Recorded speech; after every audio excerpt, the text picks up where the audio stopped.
I really hope that this traffic isn't too stupid. My notes. Hold on. Man, why is this so hard for me to do?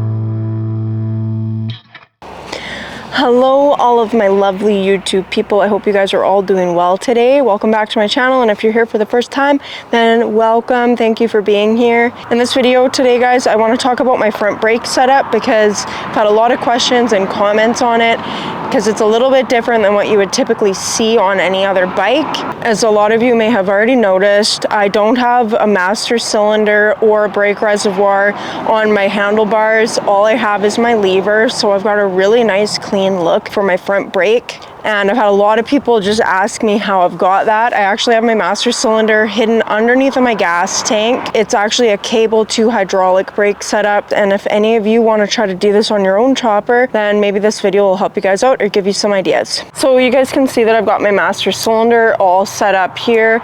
And all of this, when my gas tank is actually lowered down onto the frame, this is all hidden behind the gas tank, so you can't even see any of it. The only thing that would ever tell you that I even had a front brake is the lever and of course the front brake caliper. So because the tank on my bike has such a big tunnel, because it's actually off of an old dirt bike, I've got tons of space under there, and we didn't want to waste any space on this build because I wanted it all to be super compact. I wanted everything to be as hidden as it could, and that's exactly what my dad did with the front brake.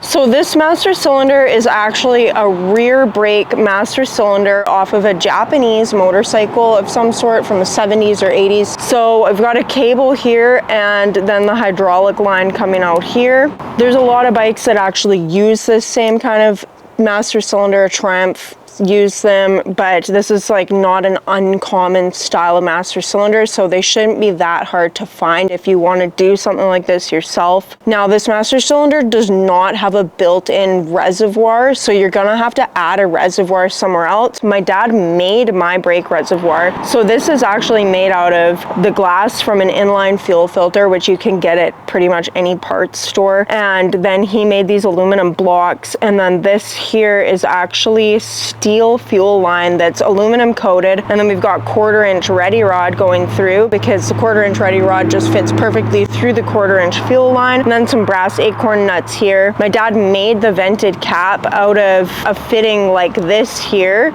and then he actually used a rivet, like the same style rivet that you'd use in clothing or something like that. It's not tight, but it's not loose. It's just loose enough that it's able to allow just like a little bit of air through, and then there's a super fine metal mesh screen in there just to keep out any kind of debris that may end up in there. And this isn't a pressurized line, and this line goes to this little plastic piece. I'm not sure how well you can see that. So this plastic piece on the master cylinder would have actually had a hose fitting coming off of it, but my dad actually cut the hose fitting off of there. Like if you were to want to add a rubber hose on there, then that's what you would have kept. So my dad just cut the hose fitting off of there, and then he fit one of these brass fittings in there for my copper line. So if you're going to want to do a setup like this, you most likely are going to have to make your cables, because my cable adjusts down here. This is all just made from different pieces of cable. This piece that we see right here, this is something that you should be able to find on any front drum brake setup. So this actually pivots down here where this bolt is. So when I pull my front brake, the whole thing pivots down here. So if I pull my front brake, you guys can just see how that works.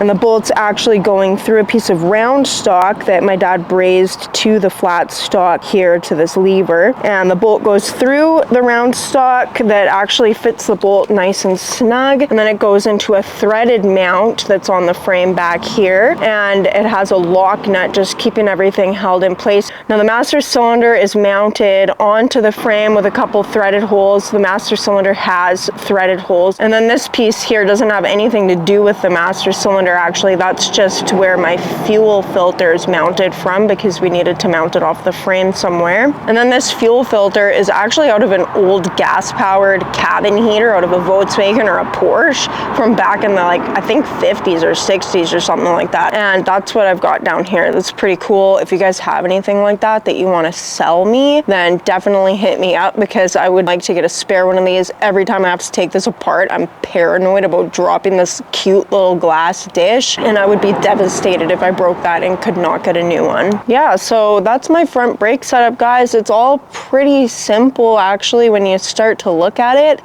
It's a little bit of fabricating, but it's just a nice clean look.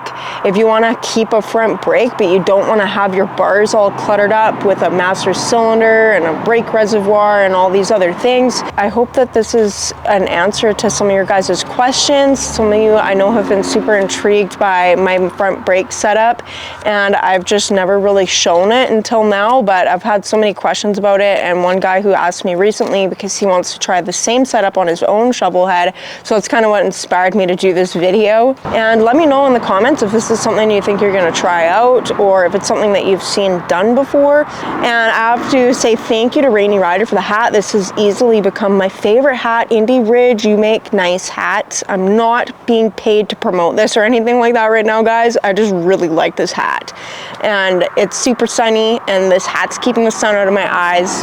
So thank you, Steve and Michael.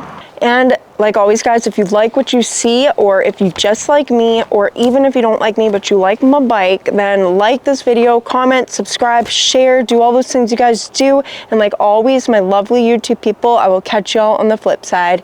Peace.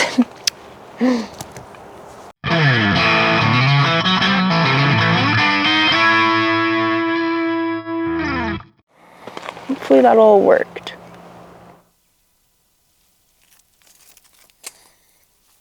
How much of that? Looks good still.